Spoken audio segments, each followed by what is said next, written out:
to welcome everybody and thank you so much for taking time out of your day to join us. This is day 3 of our conference, and so far things have been going really well. We're getting a lot of great feedback, and it's a pleasure for us to do this. I'm Mike Shodroff. I am the co-president of ANJEE, and with me also is Kendra Mintz, one of our board members, and Laura McCluskey, who is going to be just helping us out with some of the hosting responsibilities. And we would like to welcome you to a workshop we're so excited to have, Integrating Equity, Justice, and Sustainability Principles, as part of our 36th annual winter conference. It's really fantastic to see everybody's faces. I'm so glad that we have tried to make this as accessible as possible for everyone. Special thank you to our generous donors who did remove any of the financial restrictions for us to show up. So PSEG, New Jersey Natural Gas, and some of you have heard this already, but our anonymous donor who just wants everyone to know they're a friend of science and environmental education. So thank you. Also, we are going to just drop in the chat our YouTube channel. You're going to start finding some of the workshops and our opening and keynote speech that took place a couple days ago, as well as our workshops from the autumn conference. So that will continue to get populated, and we welcome you to subscribe to ANJEE's YouTube channel so you have all that content. Just a few friendly reminders, some housekeeping things. We ask that everybody please keep themselves muted during the presentation. If you do have questions or comments, please drop them in the chat room. I know what's going to be great about this one. We're going to have you in breakout rooms, so there'll be plenty of opportunities for some conversation. But we will also have some live questions and Q&A opportunities at the end of the presentation. So that being said, why don't we get started with Integrating Equity, Justice, and Sustainability Principles. This workshop, just to let you know, is described as the following. Communities of color in the United States experience a disproportionate effect of environmental pollution and degradation that severely impacts the healthy growth and development of children. This introductory interactive virtual workshop provides tools for educators and administrators to embed equity, justice, and sustainability principles within their professional sphere of influence. This tool is used to assess current practices, establish learning goals, and track incremental change. So this workshop aims to guide people who live outside an environmental justice community on how they can educate themselves to serve an EJ community with cultural sensitivity, as our keynote speaker talked about, and also an understanding of the political and socioeconomic forces that created EJ communities to begin with. I'm pleased to tell you a little bit about our presenters today. Jennifer Dowd, who is an educational specialist and principal consultant for Access Liminality, has 17 years as an educational practitioner. In international sectors, she approaches the school ecosystem, recognizing that it is intertwined with the health of the larger community, the planet, and each individual. And as principal consultant for Access Liminality, right? She provides consulting to schools, nonprofits, and equity consultants to complete key projects through an equity, justice, and sustainability lens. Allison Mulch, who is New Jersey Audubon Project Director for School Sustainability, works directly with New Jersey schools and administration and teaching staff for implementation of Eco Schools USA in New Jersey and management of the U.S. Department of Education Green Ribbon Schools program in a partnership with the New Jersey Department of Education.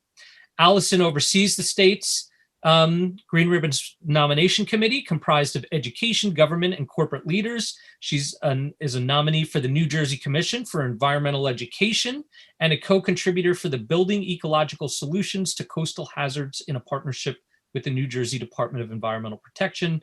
Allison has been with New Jersey Audubon 5 years, bringing her previous experiences as the director of New Jersey Sustainable Schools Consortium at the Educational Information and Resource Center.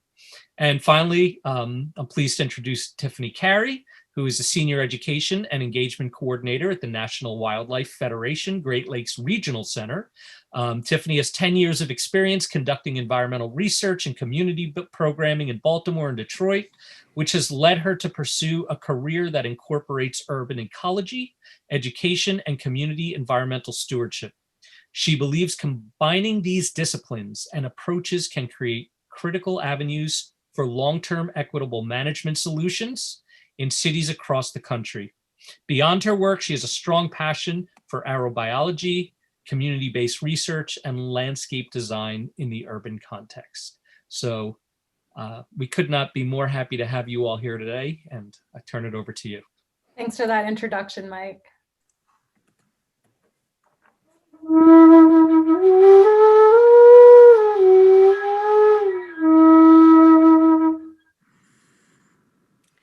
As we gather here virtually, we want to begin by acknowledging the land from which we are each located and the First Nation and Indigenous peoples who have been living and working on the land from time immemorial.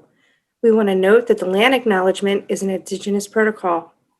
I acknowledge that the land of Seoul, New Jersey, where I reside, occupies the ancestral, traditional, and contemporary lands of the Lenni Lenape.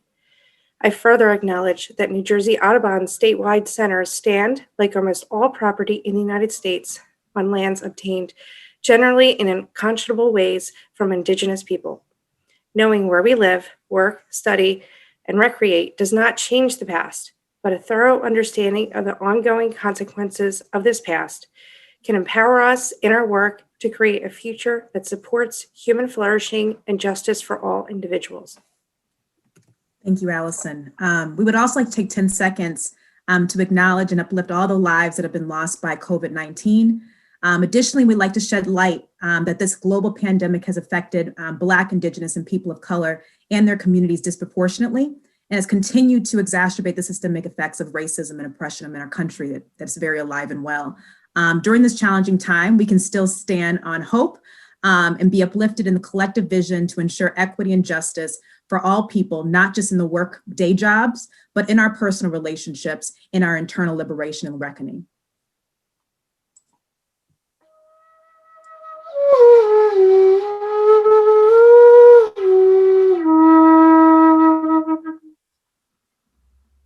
Great. Thank you. Well, let's begin. Is there a presentation that will be shown on the screen? Well, while she's doing that, I can say hello, everyone. Thank you for participating in tonight's workshop.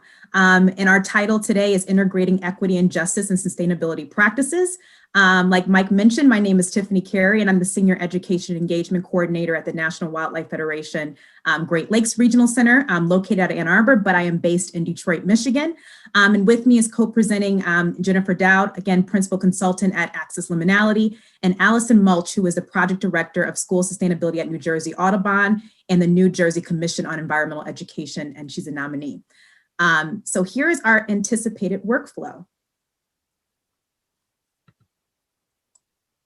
So to prepare us for this learning environment, let's just take a moment and to discuss, or at least reflect on some fundamental community agreements that keeps the space transparent, but also respectful and honest. So if you can, please reflect on and type into the chat box while I read these out, which of these community agreements are already utilized in your programming where you work. So be present is one, welcome transparency and vulnerability. Third, call others in instead of calling out. Cameras on if you're able. 5, mute yourself when you're not speaking. 6, seek to understand.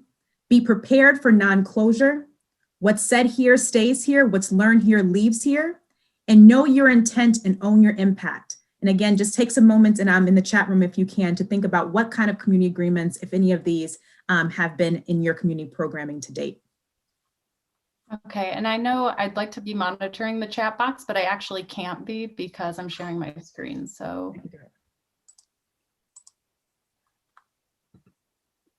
wait, or can I? Let's see.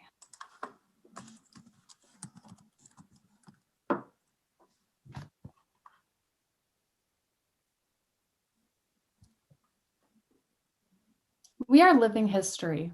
The present calls for critical masses of us to be able to come together across lines of difference in order to learn from our past and to help envision a sustainable future. To be effective at this, we need to develop the skills for engaging in these kinds of difficult conversations. This workshop is founded on the following fundamental beliefs that underlie the workshop content and methodology. And I won't read through them, but I will leave them up here for a moment.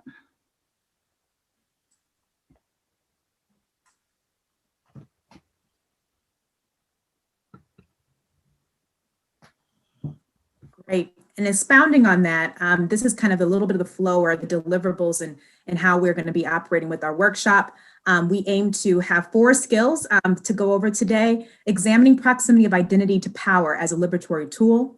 Skill 2 is to utilize inclusive communication strategies. 3rd, using mapping tools and access to environmental justice resources. And 4, establish and share learning goals for equity and justice principles integrated within your environmental education programming. And through all of this, we aim to use communication, dialogue, a bit of research application, and obviously observation of trends and patterns as we share here together. So this is our first activity. Power shows up in decision-making, and decision-making is a form of power. When I reflect on my own internalized view of how I show up, how I manage, how I lead, how I connect with others, the shades of the power I possess is revealed to me, and I can increase the level of intentionality with which I interact with the power of my decision-making. So I'm going to invite you to come into groups of 3, introduce yourself, describe where you are using as much sensory language as possible. Talk about, who you are in your space and which of these roles, of those roles and identities, put you in close proximity to power. So here's a quick example of what this has looked like in the past. And just describing where you are, situating yourself if you can in the context of whose native lands you are on. Oh, shoot. All right, got it. These are active links. So. Oh, you clicked on it. Jeez, and now it's shutting down. Okay, back. Present. Sorry. You're fine. All right. So who are you in this space? This is me over here.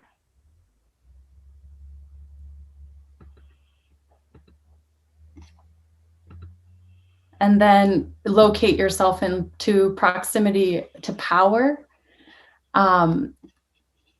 Power meaning the capacity of one's identity to disrupt the system or reform it. Power is a relationship that exists also between persons. Local power is just as important as access to systemic power, systems of power. So we're going to break out into groups of 3 to go over those 3 questions, take about 5 minutes each, and then we'll come back together. And Mike will be breaking us out in a moment. And just so everybody's aware, if you've never used a breakout room before, I'm going to open up a breakout room and it'll say, join your room, and all you have to do is join. And we will be able to send some messages to you while you're there. So, what forces have shaped and influenced the way I perceive my proximity to power? That really includes race, ethnicity, gender, age, economic status, ability, disability status, religious affiliation, roles, like my language, education, career, skills, values, cognitive styles, age, relationship to the land, and much, much more. So without examining these identity constructs and how they influence my interpersonal, institutional, and ideological relationships, I end up naturally moving alongside the very system that has historically oppressed marginalized peoples and communities. So that's what this activity is all about, is really looking at how our identities show up in relationship to power and that relationship between the power we have and our ability to make decisions that influence systems through relationships. So when you're out there and doing this experience, talking with each other, is everyone's experience the same with power, even when certain identities were shared? Most likely not, just like you can see in this sample Jamboard that was completed by past groups. There are certain constructs that not just psychological, but also social, cultural, institutional, and historical forces that have made difference powerful for people or dominant.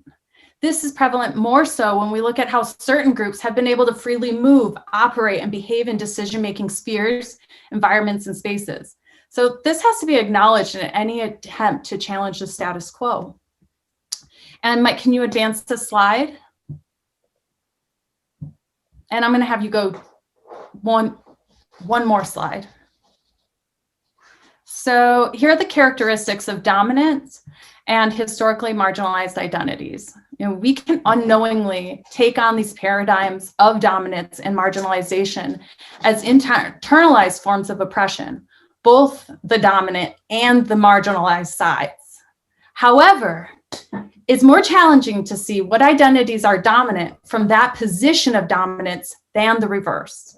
So when we engage with each other to share our perspectives about ourselves, listen to how the view of others may contrast with that, and allow for the inner reconciliation of that difference, we take a step towards internalized liberation. And advance the slide, please.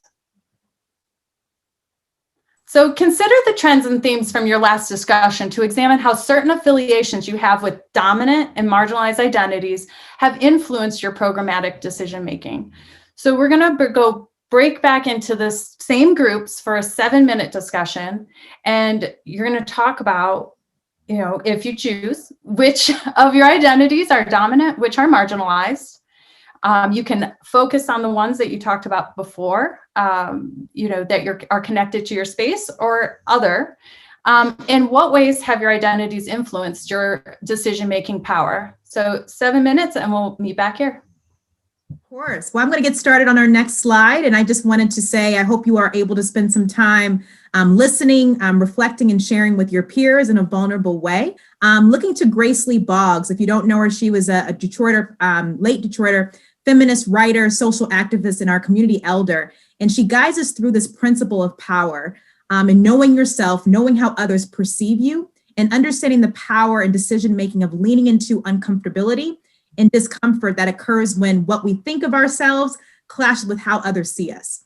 So reflecting in this internalized way, there is this kind of sphere, or this, circle of 4 kind of pillars in which we can do this work. And a lot of times we see it in institutional ways, in our policies, our work, but really the internalized work is what we feel and believe about ourselves and others.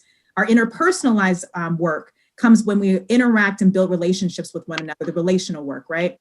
And institutional is the laws, the structures, the entities, the policies created to manage and organize and govern people and systems. And this ideology is the narratives that establish value for a group based on characteristics and traits. So just take a moment to just reflect on this quote. But Grace Lee Boggs, if you don't know her, look her up. She died a few years ago, but a phenomenal leader in our community. Next slide.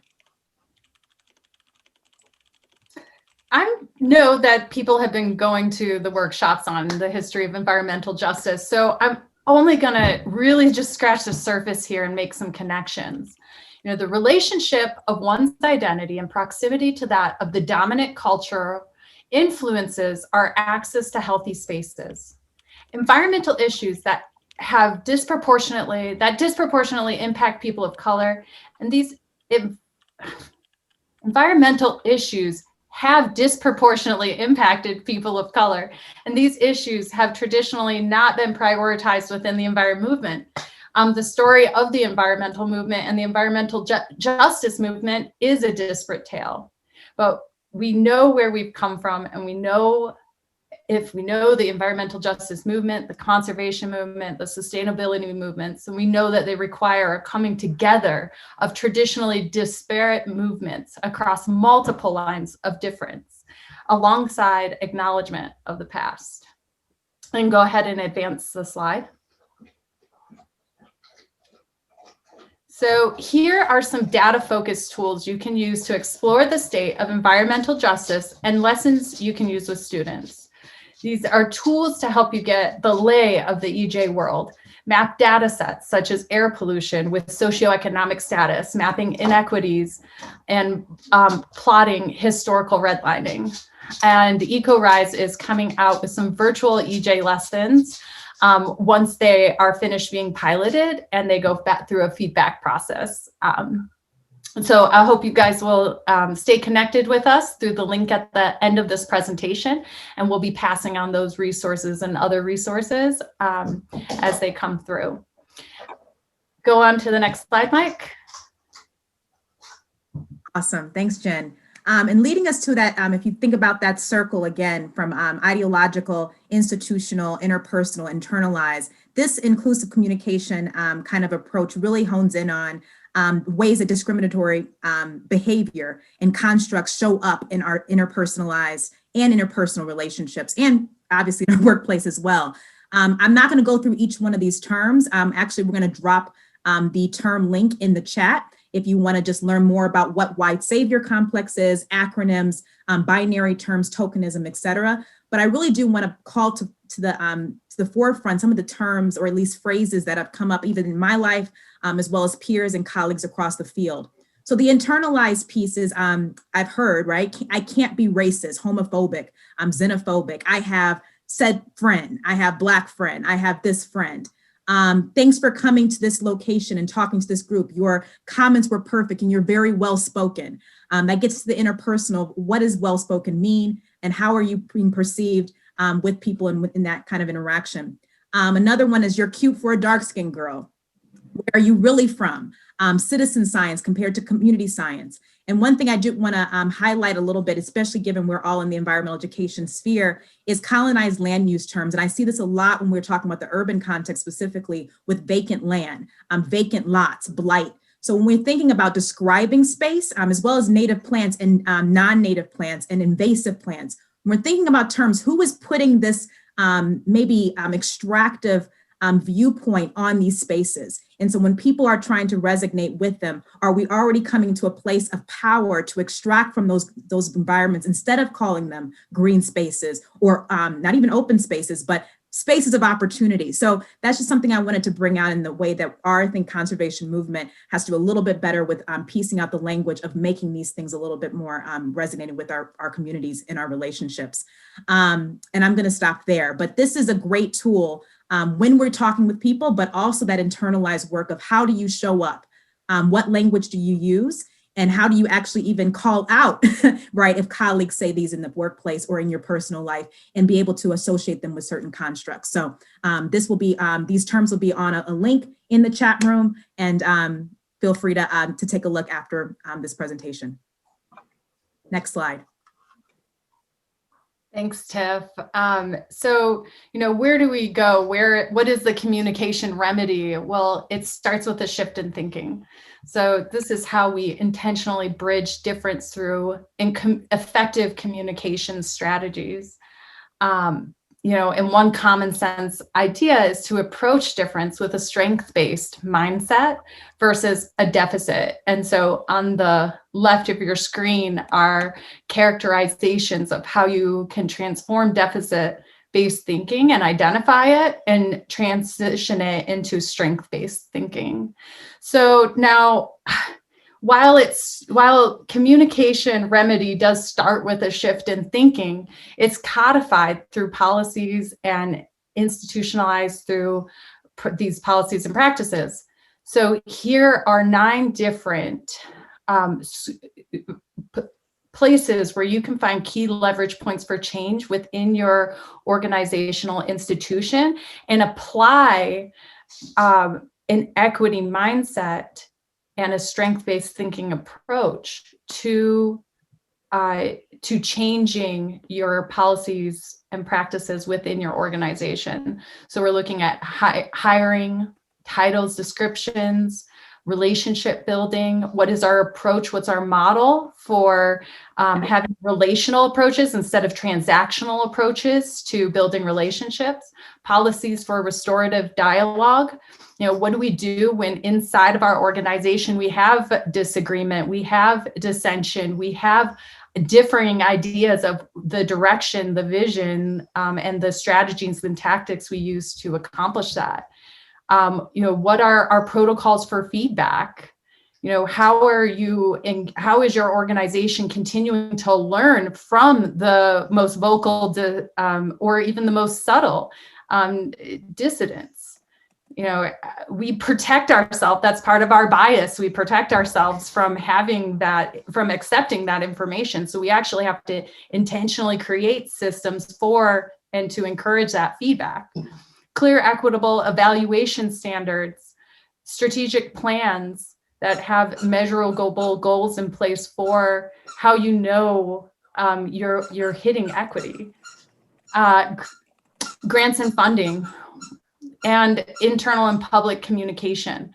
So Allison's going to give a quick example from New Jersey Audubon on how they shifted some of their storytelling, both internally and publicly. Yeah, so I put a link in the chat box to, a piece is called The Myth of John James Audubon, and it was published by the National Audubon in recognition of a deeply problematic and complex relationship that our organization's namesake had with race and his own racial identity.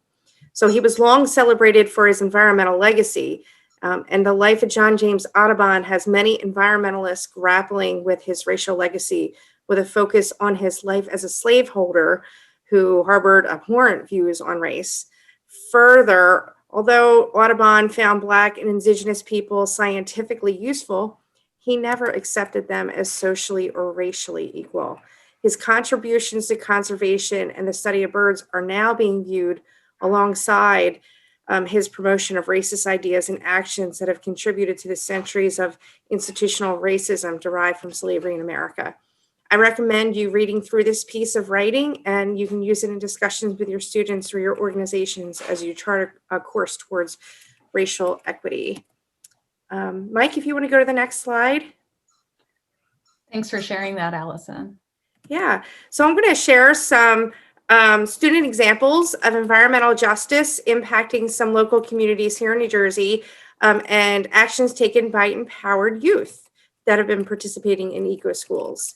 My first example of an environmental injustice is that many urban areas across our state have become food deserts with no local food markets or access to fresh produce. Starting with the picture on the top left, elementary students learned how to grow their own food at the George L. Ketrambone School in the urban coastal community of Long Branch by first constructing a greenhouse for their courtyard from recycled materials. At the Henry Snyder High School in Jersey City, students focused on replacing high-fat and high-sugar snacks from vending machines with a fresh fruit market created in a teacher's classroom. Next issue, climate change is setting the stage for New Jersey to have worse air quality, and that's going to have impacts on human health, especially those living and working in urban areas. In the US, asthma flare-ups are causing nearly 14 million school absences each year. Jersey City students investigated outdoor air quality by observing lichen, which is a known air quality indicator, which they found on the street trees around their urban school.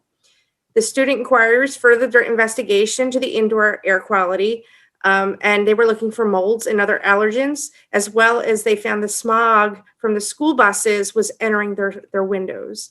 Their solution was to create air filters for their windows using recycled materials and implement an anti-idling policy. What's more is that sea levels are rising in New Jersey at roughly twice the global average. That's leaving places like Atlantic City increasingly threatened by sunny day flooding, with water levels now high enough that it only takes a particularly high tide for the bay to spill into the neighborhoods. Heavier rain is making stormwater runoff an even bigger problem, particularly in heavily developed urban areas. Older cities in a state like Newark and Paterson, they use combined systems to handle sewer waste and stormwater runoff. When those systems are overwhelmed, which heavier rain is making more likely, raw sewage can end up being emptied directly into their waterways. Bottom left, students from Kearney created an activity to teach their peers how deeper root systems can absorb stormwater runoff, act as filters, and hold on to soil. And to the right, the students from Lincoln Middle School in Kearney installed rain gardens using native plants and added stormwater drainage systems in their courtyard. I've provided these examples to demonstrate how layering environmental justice and climate change as a context for learning is a natural progression, and it's deepening our understanding of these complex sustainability and environmental issues.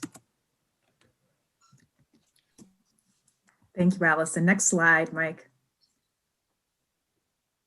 Awesome. And I just want to take a moment. I lead a program out of the National Wildlife Federation called Sacred Grounds. And really fundamentally, this program aims to connect faith communities to earth stewardship.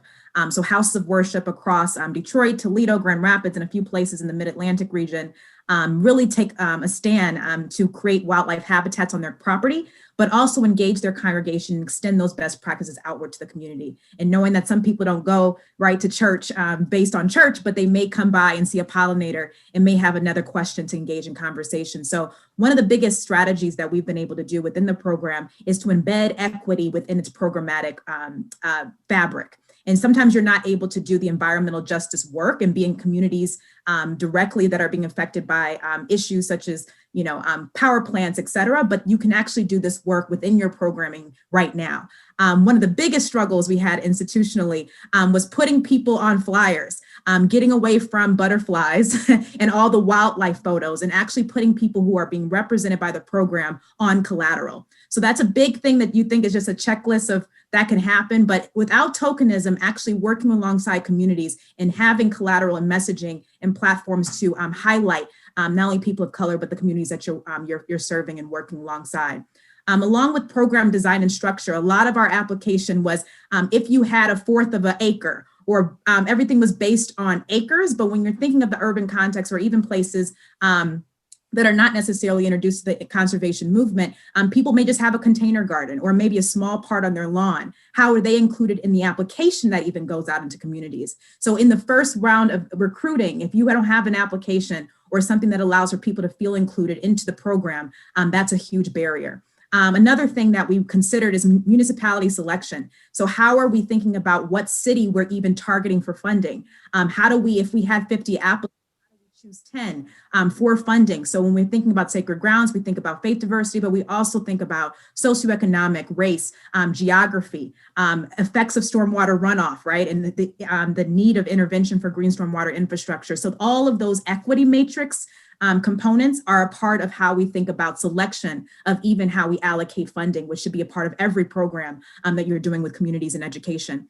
So that's just a little bit of a breadth of how we, in a program, you can design. If you're not in these communities and not have those relationships yet, you can still do the work of creating an equity-based program with these particular steps.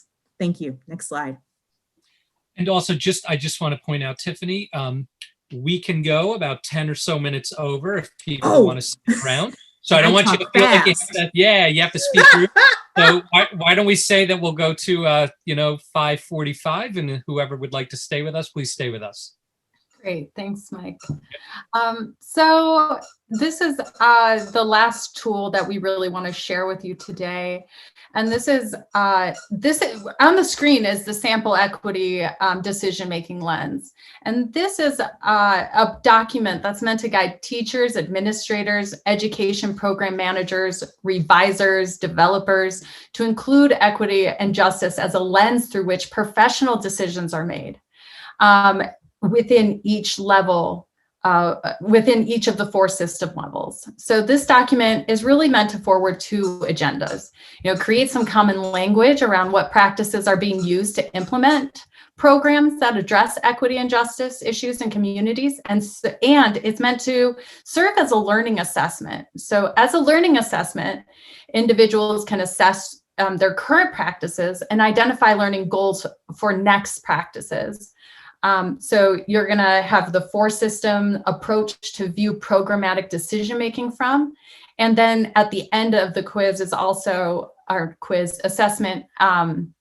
It it gives you some reflection questions, so you can reflect on your leadership practice. I'm actually going to put the live link for you in particular, and I want to invite you to take the full assessment, and that will be sent back to you. Otherwise, you're welcome to just look at the sample of questions here.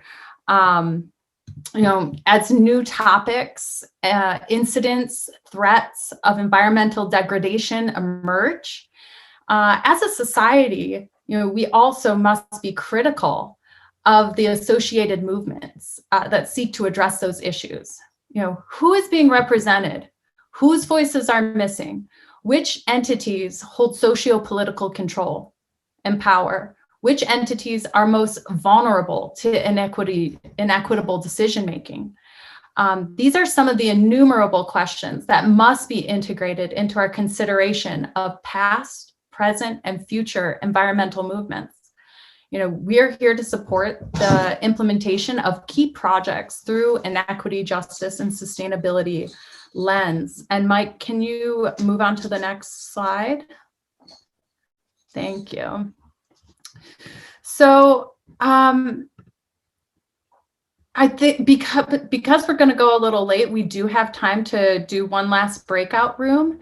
And let's just go 5 minutes in this, Mike, or let's do eight minutes, 4 minutes-ish each for discussion. And focus on these two questions. In which way can I focus my attention to activate principles of equity and justice within my sphere of influence? And what is one practice I can learn about and integrate into my professional practice this year? So yeah, we'll go ahead and break out. So in the chat box, I just posted a Jamboard. And so I'd love it if people could click on it and we can share our learnings together. If you, maybe Mike, even if you shared your screen. You're going to have to drop it in again, probably. Because, because you're out. In the breakout, it won't show up. Okay, let me try one more time. There we go. Okay. And then just show people how you can click on a sticky note on the left-hand side. Yep, that sticky note. Yep, and then you just type in, what is one practice that you want to learn about more or integrate within your professional practice this year?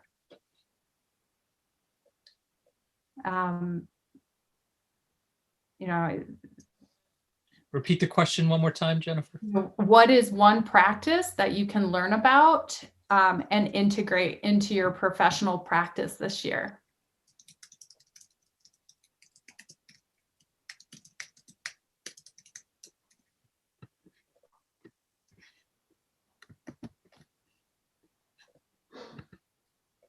And then, great. I see some people signing on. Some people are drawing, erasing. Thanks. Okay, we have some posts coming up focusing on asset-based language and being, yep, and then nice. Just move them and spread them out. Work on inclusive language for my classroom, improving hiring practices, thinking more carefully about word choice, improving hiring practices. This is great. And Mike, can you flash back to the last screen? We're going to close out. So one back. Yeah. So I just want to invite you to stay in touch. There's a form I'm putting up right now. Tiffany, Allison, and I have been working on putting together a professional learning community that will be facilitating over a 5-month period over 2 topics. 90 minutes every other month on developing protocols for having difficult conversations and mitigating unconscious bias. And there's some other topics in here too that we'll most likely be covering in some other future iterations of workshops. If you're also interested in going deeper with this work, I'm here to support you in doing work culture and equity evaluations and reporting that gives you really specific feedback on what your work culture is and where you're at, and recommendations of how to strategically prioritize it based on staff feedback. Instructional and personal coaching to continue to integrate these principles within lessons, organizations, programs, schools, and looking at curriculum review recommendations and other professional developments. So if you want to stay connected, use this form I just dropped into the chat box, and I'll go ahead and contact you all for a 30-minute discussion. And last, I'm just going to leave you with one next slide. Some of our inspirations, the works of the people who inspired, this presentation and our leaders in the environmental justice field. You can find all of these slides, the equity lens, the shared language, a stay connected form in the website that Mike is going to drop into the chat box. And thanks so much for joining us. I echo what Allison says, that I miss seeing y'all in person. I miss all my New Jersey folks out there. And it's so good to see you here, even if we can't be together in person. Thank you all for joining tonight. Thank you, everyone. Wait, before you go, I do want to formally thank Tiffany, Jennifer, and Allison. We appreciate the work you're doing and totally express our gratitude. And if anybody wants to get involved more, the reality is, I think all of our organizations, our practices, ANJEE included, knows until our members, our board, our alliance looks more like New Jersey, we have work to do. So next Wednesday, January 27th at 7 p.m., we're having an ANJEE night, in which we're going to talk more about ANJEE in general, but we're also going to be introducing the idea of ANJEE's newest initiative, which is the formation of an anti-racist work group for environmental education in New Jersey. So please join us. And of course, I was talking to Jennifer. We would love to follow up for one of our Zoom forums and dig deeper into this topic, and would love to have you and Tiffany and Allison join us for that. So again, thank you for being here. Check out YouTube, PSEG, New Jersey Natural Gas, our anonymous donor. Thank you as well for providing this opportunity for us, and blessings to everybody for a great night, and hope to see you at tomorrow's events as well. Mike, don't forget, Mike's off for a clap. Oh, yes. Mike's yes. Shout out to Mike. Oh, yes. Thank you for moderating. No, not Mike, me, your microphones. No. But thank you. I appreciate it. Thank you. All right. Have a great night, everybody. bye. Thanks, guys. That was terrific. Thank you. Thank you. Thank you.